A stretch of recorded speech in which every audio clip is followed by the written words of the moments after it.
and welcome to episode 12 of Beezy's Stream of Consciousness podcast. This is June 1st, 2024. We're coming to you from Starbase One recording studio, courtesy of Audacity and Podbean. We are available on YouTube, Spotify, and many other platforms. Go to YouTube first, and you'll be able to find us under Beezy or Joe Bailey. You can find us either place. We definitely appreciate your listening. We definitely appreciate you following us. I am on X, formerly known as Twitter. Look for Beezy, and you'll find me. And don't look for a lot of content other than the podcast. I try not to get too deeply involved in what's going on X, but I do monitor because that is one of the things that we do here at Starbase One is we monitor lots of things. As Spock said in Star Trek 4, Uhura is busy, I am monitoring. So anyway, in a moment we're going to forego our normal weekend update, and we're just going to jump right into Chapter 3 of Cloaks and Barbs, so we'll stand by for that. We'll be right back. Okay, we're going to dive right in. This is Chapter 3 of Cloaks and Barbs by Joseph M. Bailey, copyright 2008. Chapter 3, Station L, the Government Code and Cipher School, Regional Headquarters, London. Air Commodore Sir Charles Remington, RAF, scowled as he studied the latest communication traffic and radio intercepts from his listening posts in Wales and southern England. Remington was of medium height and weight, with thinning hair the color of wheat atop his head. His blue eyes darted over the intercept slips while his mind processed the data. He had earned his spurs flying Gloucester gauntlets prior to the outbreak of war, and later moving to Gladiators before commanding a Spitfire squadron. Along the way, he had proven to his superiors that he had a knack for intelligence and had been moved to his current billet the previous year when the Government Code and Cipher School, the GC and CS, built the latest series of listening posts in Wales. Along the way, he managed to get knighted by His Royal Highness, King George VI, for gallantry and intrepidity in fighting off German bomber attacks during the Blitz. Now, he oversaw all of the Welsh listening posts, the Santiagos near Swansea, the Casablancas outside of Cardiff, and the New Yorks in Newport. Though he was junior to many other intelligence officers, something that had caused a bit of a furor upstairs with his boss, Air Marshal Sir Percy Nelson. Nelson didn't care whether or not Remington was junior to anyone. His orders from the Prime Minister had been explicit. Find out what Jerry was up to, no matter what. Highest priority. He was particularly keen on Santiago 4, the only post under his command with operators from Great Britain, France, and the United States. He had watched with amusement how Group Captain Hawthorne, one of Remington's former pilots in the old number 19 squadron, had tried mixing the ladies up only to have to eventually segregate their shifts by nationality. Now they were the best of the lot, and that was high praise indeed, as all three of his groups routinely provided the GC and CS with vital intelligence. It was his Santiago group that had helped break the maddeningly effective Enigma cipher, and his Casablanca group that had cracked Rommel's staff communications with Berlin during the Africa campaign. Finally, the New York section had decoded some very interesting information regarding a super-secret weapons program the Nazis were working on at Peenemünde. Because of this, the Allies could now track the work of German scientists Robert Lusar and Fritz Goslau as they developed Goebbels' Vergeltungswaffe, or reprisal weapons, the much-feared V-series rockets. Still, his favorite was Santiago 4, and it appeared that his favorite had come across something baffling. The latest intercepts over the last 36 hours showed a series of strange signals emanating from somewhere in the Celtic Sea, or perhaps as far south as the northern Spanish coast. The more he puzzled over it, the more he became convinced that a German radar picket submarine was somewhere in the area, waiting for the next convoy to arrive, and was testing a new wireless device. The fact that this new signal was like nothing he had encountered before, however, unsettled him. As he sat pondering this latest puzzle, his secure telephone rang. "Air Commodore Remington," he mumbled as his mind worked over this latest development. "Sir Charles," said a familiar voice. Remington's face broke into a grin. "Why, Nigel, how goes things in your part of the Empire, lad?" "Swimmingly, sir. I suppose you've seen our latest batch of intercepts?" "I have them in hand, lad, and I should like to talk to you about this rather odd signal you're getting from your southern net." "That's why I called, sir. My lassies and I are getting a rather bad feeling about this one, I must admit." "Agreed. And what are your thoughts?" "Probably the same as yours, sir. A Jerry radar picket U-boat with some new sort of equipment. You know those Hun bastards are downright clever." "Indeed, Nigel, indeed." Remington could hear Hawthorne clear his throat politely. "Right. Perhaps you could have some of our chaps do a search of the area on that bearing and see if we're right. Do you have any assets that you could spare? The lassies and I should like to know if we're right in our analysis, you know." Remington chuckled. "You're a good one, lad. A good one, and I believe that I can probably do one better. This is top drawer stuff that I'm about to tell you, lad. Top drawer. The Yanks have an op laid on involving quite a few of their submarines.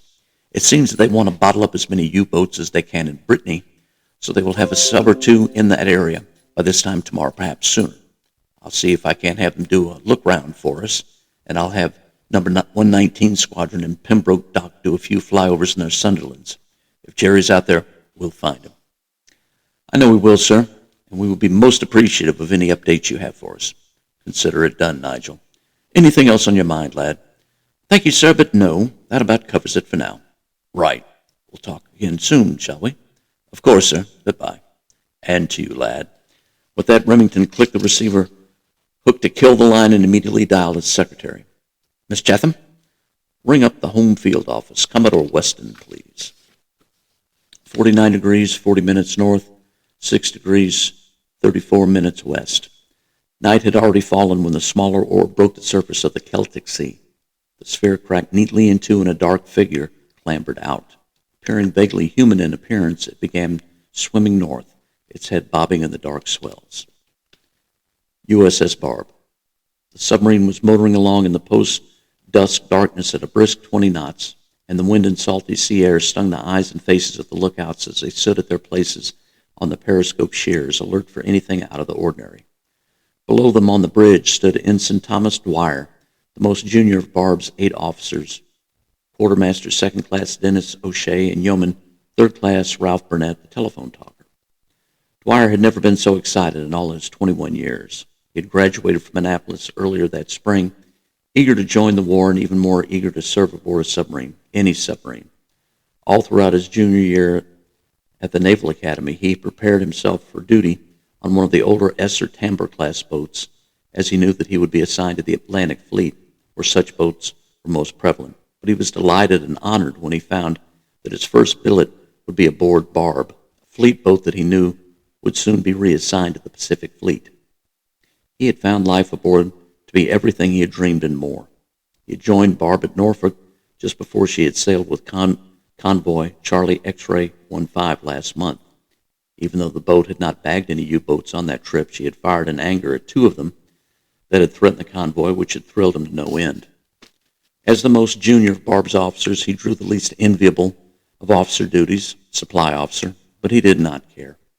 Ordering the supplies for the crew's mess and wardroom, the paper, the staples, and typewriter ribbon for the ship's office, the toilet paper for the heads, the lubricating oil for her Fairbanks Morse diesels, and the myriad other items that turned a complicated steel tube into a ship of war that brought battle to her enemies far from home. He savored it all. Tonight was the first night out from Portsmouth, and he was the officer of the deck while the other officers enjoyed their supper below. While they ate, he was the captain, he knew, and it was his responsibility to oversee her safe operation for the hour or so that the captain and other officers would be eating and relaxing in the wardroom. If there were any contacts, he would give the first orders, at least until the captain made it to the bridge. His chest swelled with pride as he breathed the warm, salty sea air. Perhaps a German destroyer would appear on the horizon, he thought excitedly. We'll do a crash dive. I'll be the last man to go below, of course, and the first to start the tracking party in the conning tower. I will start our attack and have a solution ready before the captain steps foot in the control room." He smiled as he enjoyed his private fantasy and shook his head to bring his attentions back to the here and now. Below decks, Matthews held forth in Barb's cramped wardroom. He sat at the head of the table with his other officers as they wolfed down their supper of navy bean soup, tossed salad, meatloaf, creamed potatoes, carrots and peas, fresh-baked rolls. Their cook was Chief Mess Steward Sean Conroy, an Irishman whose culinary prowess within the Atlantic Fleet was legendary. Matthews and Dunaway felt extremely fortunate that they had Conroy during this deployment, as he had been an award-winning cook during his tours aboard the aircraft carrier Ranger and the battleship Texas. His meatloaf was reputed to be the finest in either ocean, and the men of Barb found themselves remembering the meatloaf dishes that their mothers had prepared for them long before they became sailors.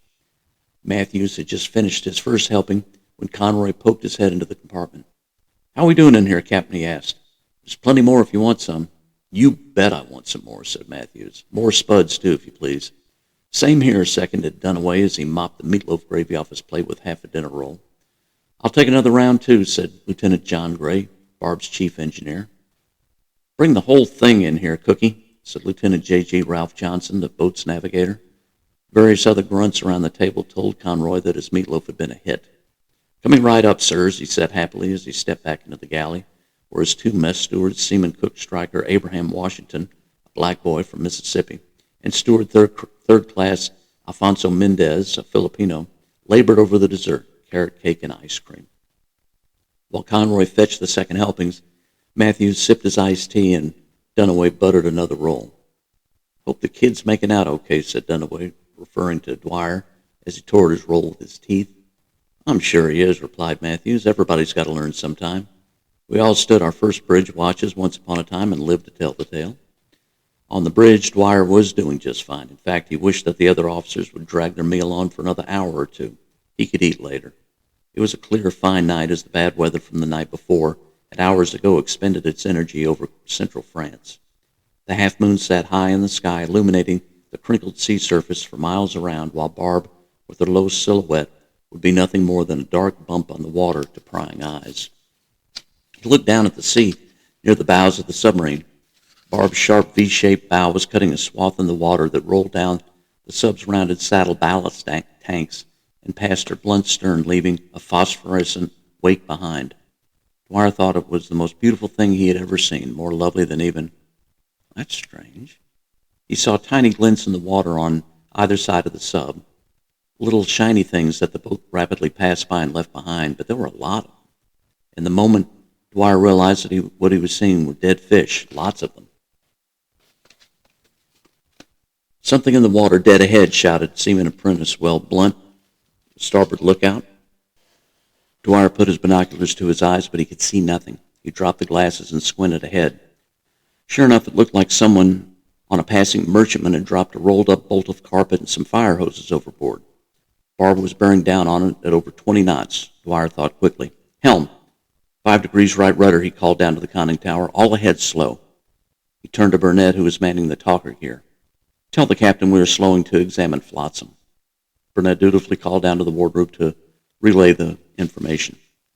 The boat slowed and turned 5 degrees to starboard, making the mysterious debris pass close aboard to port. Soon it was close enough for the lookouts to identify. "Sir, giant squid, dead in the water, port side," said Blunt. "Lots of dead fish, too." "Damn," said Dwyer quietly. He had heard legendary tales of giant squid, but had never expected to actually see one during one of his deployments. He was also puzzled by the great number of dead fish, most of which he had never seen before. "All stop," he called to the helmsman. In moments, both Matthews and Dunaway appeared on the bridge. "Well, what is it, Mr. Dwyer?" Matthews demanded. Dwyer noted that both the captain and executive officers smelled of cooked meats. "Look, sir," he said, and pointed to the carcass of the colossal squid floating near the portside ballast tank. "What the hell is that?" asked Dunaway. "You stopped the boat to look at some calamari?" asked Matthews after examining the carcass through the binoculars. Yes, sir," stammered Dwyer. "You said to report anything out of the ordinary, sir, and I thought that a dead giant squid was pretty well out of the ordinary. The dead fish might be evidence of red tide in this area, too." Well, I'd say a 50-foot dead squid is pretty much out of the ordinary, all right, said Matthews. Dunaway had to turn away to keep from laughing out loud. Very well. See that it's noted in the log. Cancel all swim calls, too. Dunaway put his hands over his face. Get us back underway and on course, mister. We have a schedule to keep. Aye, aye, sir, said Dwyer, after which he gave the appropriate orders for course and speed. The captain and exec disappeared down into the conning tower. They walked after the boardroom where dessert was waiting for them. Giant squid, said Dunaway, shaking his head as he sat down to a plate of carrot cake and vanilla ice cream. A bunch of dead fish. Well, the kid followed his orders like he was supposed to, so I guess that's something. Anyway, that sure was a big one, wasn't it, Skipper? Well, I've never seen a giant squid before, admitted Matthews as he conveyed a piece of carrot cake to his mouth. But yeah, that one was a monster. I wonder what it ran into, murmured Dunaway. It would take something pretty big to kill that thing. They're supposed to live deep, deep down where the light never reaches, too. And those were some pretty weird-looking dead fish. What do you suppose the story is with that? Matthew shrugged and tried some of the ice cream. I guess we'll never know now, will we? Land's End, Cornwall, England. It was well past midnight when the dark figure finally came ashore. It had not been an easy journey, since the prevailing currents had carried him much further south and west than he wanted. The seas of this world were highly unpredictable, he reflected as he swam parallel to the rocky cliffs ahead, looking for a suitable place to wade onto dry land.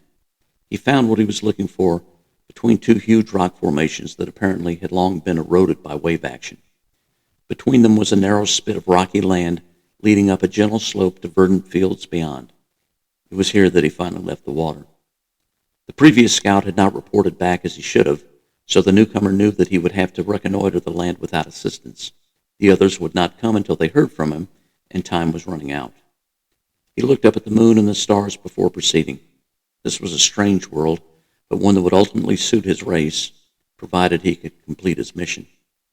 He tried to look forward in time and see how it would turn out, but discovered that more random elements had made their way into the matrix, complicating matters. The most random of all was the leader of the aggressive nation state across the water on the continent. Perhaps the elders had erred in choosing their ally, he did not know. He was only a scout, not an ambassador, and certainly not a warrior. There were many of those waiting outside for his report. He knew that he must hurry, for the probabilities of success declined arithmetically the longer he was delayed. He quickened his pace and disappeared into the Cornish countryside. USS Barb. Matthews lay in his bunk and stared at the overhead, unable to sleep. He always had problems sleeping the first day or two out of port as he settled into the at-sea routine. All around him he heard the sounds of the boat, the low rumble aft of the diesels, the gentle slosh of water in the trimmed tanks just a few feet away, the light footfall of a shipmate as he made his way fore or aft, the occasional creak of the hull in the seaway, the clink of dishes in the galley, or the whir of an electric motor working some electronic gear or other.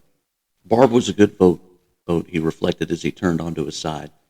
She was a good boat, but the crew was outstanding. He had seen some good crews during his 18 years in the Navy. The one he had served with aboard O-17 during the late 30s had been nothing short of phenomenal, but this crew on this boat was the best. Dunaway, the exec, would make a fine captain when his time came, he thought. He had all the trademarks of a well-rounded skipper, highly intelligent, able to think unconventionally. He never got rattled, able to separate himself from the men and make the tough calls that might result in men's deaths and yet complete his mission. Dunaway could navigate in his sleep and was very capable on the engineering side. Yes, Robert Dunaway would soon command his own boat, and perhaps more. He would miss Dunaway when this operation was over. It was no secret that Barb would go back to New London for overhaul and then to the Pacific Fleet, where she would join her sisters in battling the Empire of Japan.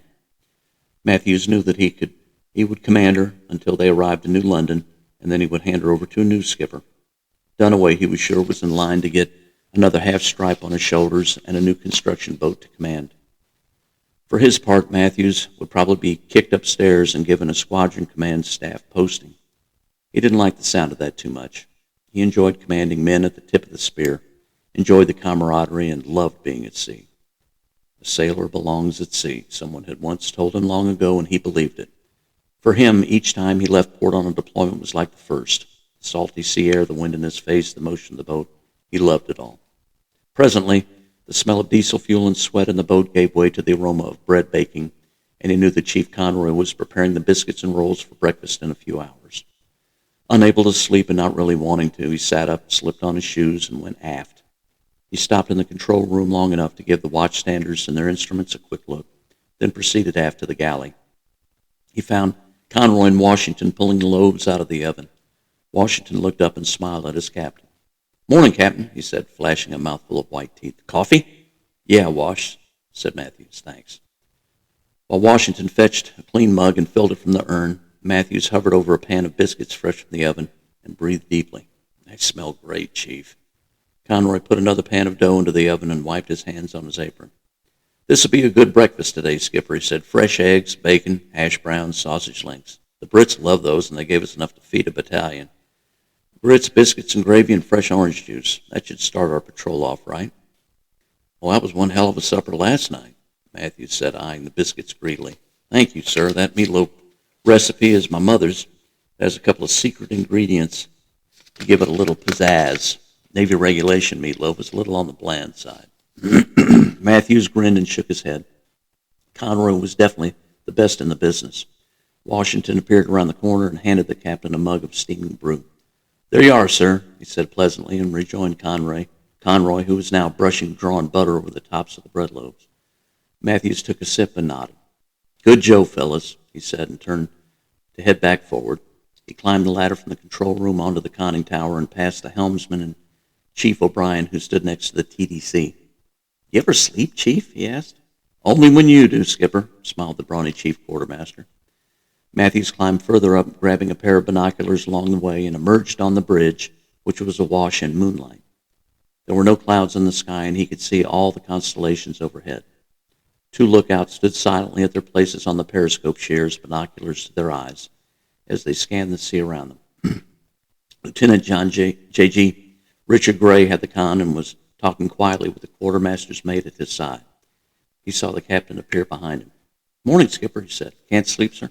"Nah," said Matthews. He leaned against the bridge combing and looked out over the bows. "It always takes me a couple of days to be able to sleep when we leave port." He sipped his coffee thoughtfully. "Seas are pretty calm, Mr. Gray. Lots of moon, too." He turned to look at Barb's wake and was relieved to see that her screws were not churning up too much phosphorescence. Good. He found a comfortable nook near the bridge compass and relaxed as he looked up at the stars. "Excuse me, Captain," said Gray. "We'll be on station at the turn of the watch." "Very good. When is first light?" "Oh, 5:30, sir. We're scheduled to run our trim dive at 4:15. The telephone talker had been standing silent beneath the periscopes, suddenly spoke. "Sir, radar reports a surface contact bearing 358 relative. Distance 20,000 yards, speed 12 knots, heading 015. Gray immediately put his binoculars to his eyes along the bearing just off the Barb's bow. "Contact," the portside lookout called and pointed. "Off the port bow." Matthews looked and could just barely discern a dark blob on the horizon, moving slowly right to left. "Crowd destroyer, sir," murmured Gray. "We're in Pompano's zone, but she's 4 hours behind us." Matthews continued studying the shape through his binoculars. "Whoever he is," said quietly, "he's running a darkened ship. Could be a limey can, too, trying to get his ass out of the kill zone before Pompano gets here. Change course to intercept, Mr. Gray. I'll head full." Gray passed the word down to the conning tower, where the helmsman turned the ship's wheel a couple of degrees to port and rang up full speed on the engine room telegraph. Barb's wake churned up more white froth, and her diesels belched more smoke into the starlit sky as the submarine moved to intercept the mysterious vessel on the horizon. "Sir, sonar reports a submerged contact 5,000 yards behind contact 1, reported a talker. "Well, that's a German boat for sure," muttered Matthews. He turned and stuck his head down into the conning tower hatch. "Chief, set up a firing solution on contact 2, he said, and sound battle stations." The general quarters gong resounded throughout the hull, and men rolled out of their bunks, running in their skivvies to man their battle stations. Lieutenant Dunaway, who had been sleeping soundly in his quarters, presently appeared in the conning tower looking bleary-eyed and calling loudly for the mess steward to bring up coffee. In less than 2 minutes, all stations had reported to the bridge, manned and ready. "We have a firing solution on contact 2, Skipper," Dunaway reported a minute later.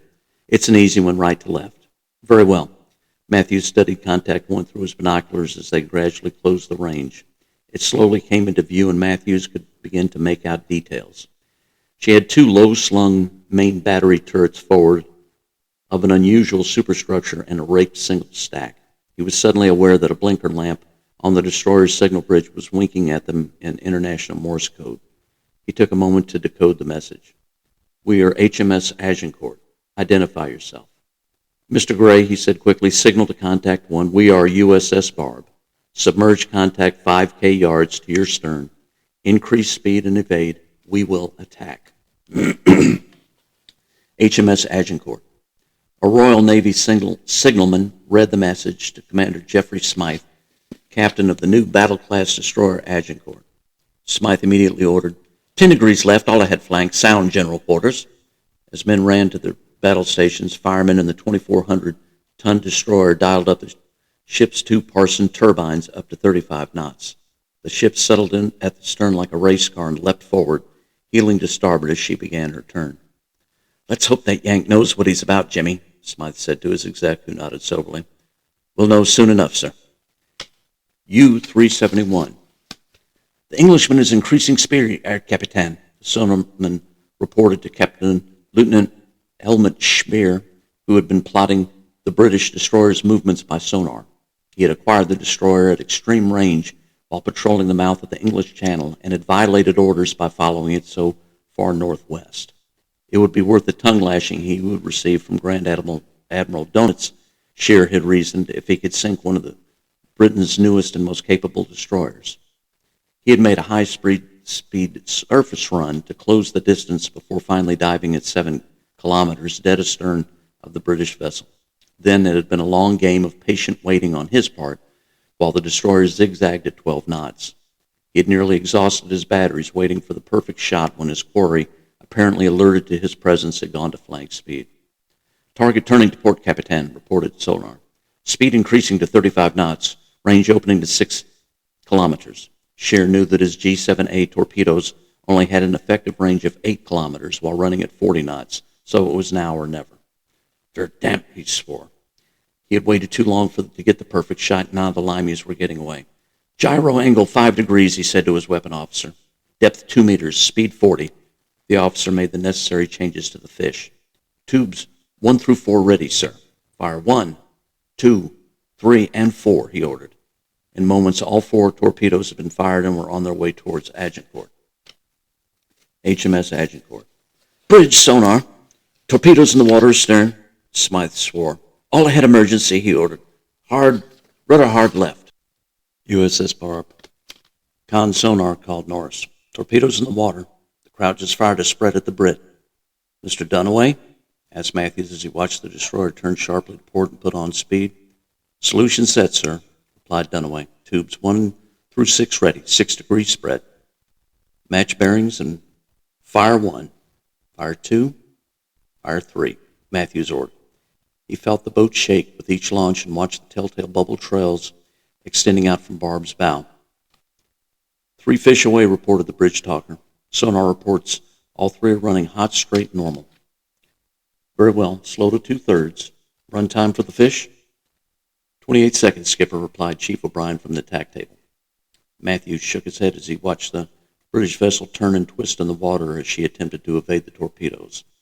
"Look at that," he said in wonder. "That tin-can driver really knows his stuff." 10 seconds, intoned Bryan. U-371. "Torpedoes in the water, port side," screamed sonar. "They are Type 14, Americans, very close, sir." Scheer had no other option. "Emergency surface," he ordered. "Blow all ballast tanks, full rise on the bow planes, right full rudder." He grabbed a microphone. "Motor room," he said quickly. "As soon as we have surface, connect the diesels and give me every bit of speed you can." "We cannot outrun the torpedoes, the American and the Englishman," protested Martin Steiger, his executive officer. "As soon as they see us, it will be over." "We must try, Martin," he said grimly. High-pressure air blew every bit of water out of the U-boat's ballast tanks, and with their diving planes at full rise, U-371 literally leaped out of the water, her hull rising out almost halfway before crashing back down. No sooner had her conning tower emerged out of the sea than Scheer's skilled engineers started the boat's 2 diesel engines and built up speed as quickly as they could. With her twin rudders hard over, she turned rapidly, and soon her stern was pointed at the incoming American torpedoes. She settled into the water and ran ahead, her speed building to 18 knots. Unfortunately for her, the American torpedoes were closing at 35 knots. USS Barb. U-boat on the surface, called the starboard lookout. Dead ahead. Matthews watched as a German boat came halfway out of the water and crashed slowly back in, and then he saw her turn quickly and put on speed. The bright moonlight illuminated her conning tower and the glistening wooden decking. Matthews shook his head in amazement. "He's running between the fish," he said through clenched teeth. "Gun crew," he called down to the deck where his men were manning the forward 3-inch deck gun. "Fire at will." HMS Agincourt. "Bloody Nora," said Smythe as the U-boat broached. "The Jerry's making a run for it. Helm, let's run him down. Come right 5 degrees. Ramming speed." He turned to his exec. "He doesn't have a chance, Jimmy. We have a better than double speed advantage over him." "We should watch for the stern shot, Captain," warned his subordinate. "You can bet he's got his arse loaded." U-371. Shear was on the bridge almost before the U-boat fell back into the water. He saw the American torpedoes as they passed harmlessly past his vessel.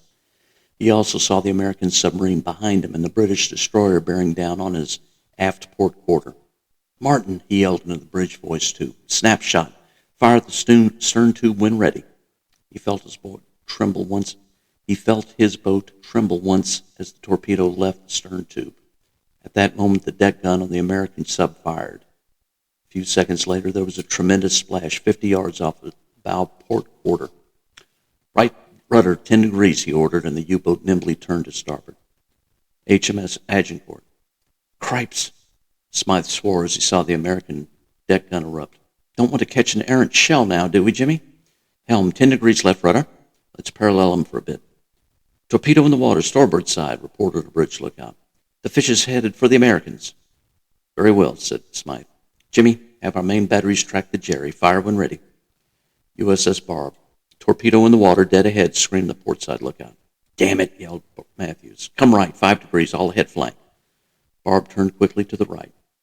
"Rudder midship, steady as she goes." He scanned the water behind the German vessel with his binoculars. "Let's see if we can pull off the same trick as our friend Jerry." The German Type 7 U-boat had only one stern tube, so he had only a single fish to evade. His quick turn moved Barb out of the way of the German weapon, and he watched as it sped past his boat, bubbling and whining less than 10 yards away. "Guns," he called down to the foredeck. "Take him out before he can get off another shot." The 3-inch gun fired again just as the British destroyer's 2 main battery turrets belched orange fire and smoke. The concussion threw Matthews against the bridge bulkhead and nearly blew his lookouts off their perches. U-371. The American 3-inch shell hit the base of the U-boat conning tower and exploded, throwing Shear from the bridge and into the water. 2 British 4.5-inch shells impacted the U-boat's portside saddle ballast tank and blew it open. The explosion tore a large gash in the pressure hull right at the waterline in the engine room. Now vented to the sea, the ballast tank took on water, which also found its way into the engine room.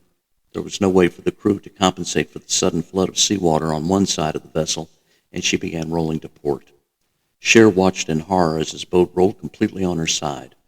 2 more point-blank shots from the destroyer hit her savagely in the conning tower and on the foredeck on the deck gun. The hits obliterated the conning tower and the deck gun and opened more holes into the hull. U-371 rolled onto her back, her screws still turning. She settled quickly at the stern and slipped beneath the waves with a bubbling sigh. 20 minutes later, Shear sat in the sickbay of Agincourt while a Royal Navy doctor examined him.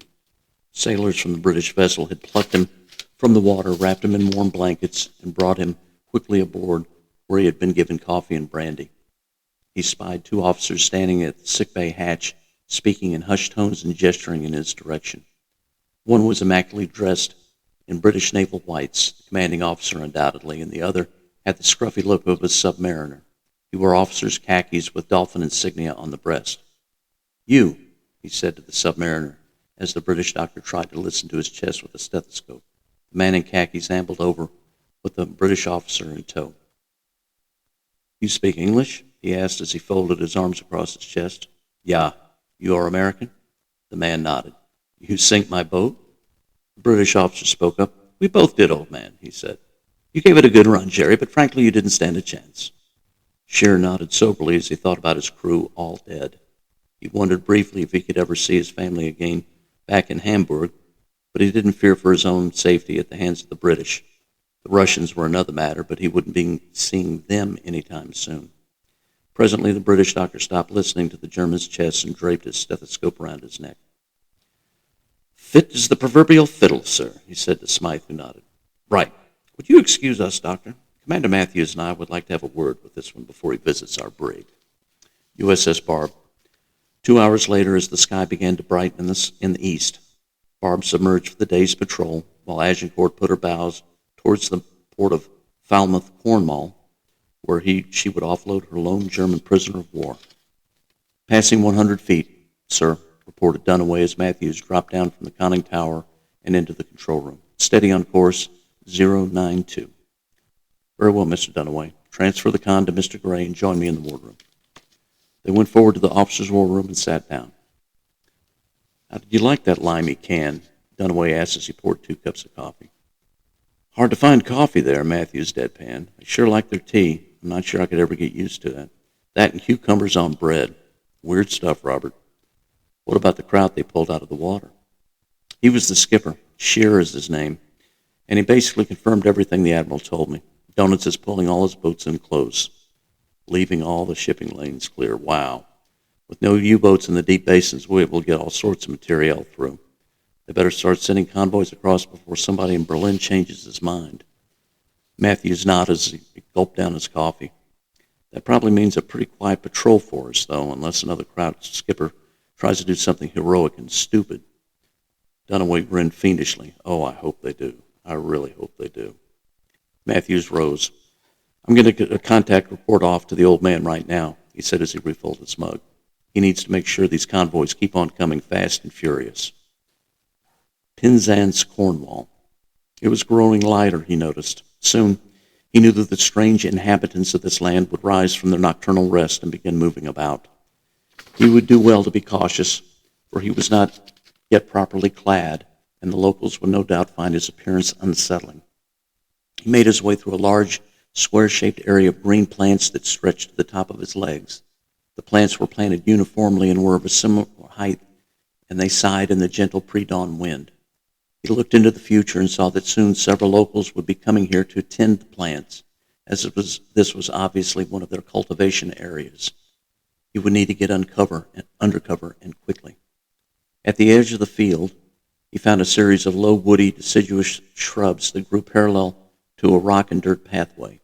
In his mind's eye, he could see the local creatures using the path as a sort of thoroughfare. However, the shrubs would shield him from their eyes while he made his preliminary contact report. He was now far enough inland that he could ascend without difficulty. He ducked into them until he was shielded on all sides by large green leaves and thick wooden branches. He squatted down and cleared his mind to begin his report. Okay, well, that wraps up Chapter 3 of Cloaks and Barbs. We will read Chapter 4 in the next podcast. Don't really have anything else to go over with you right now, as I need to get this one in the can post-haste or forthwith, whatever your pleasure is. So on behalf of the staff here at Starbase One, we do wish you a good rest of your day. Live long and prosper. Also, be sure to look us up on YouTube and other platforms, as we have a presence there as well. So talk to you again soon.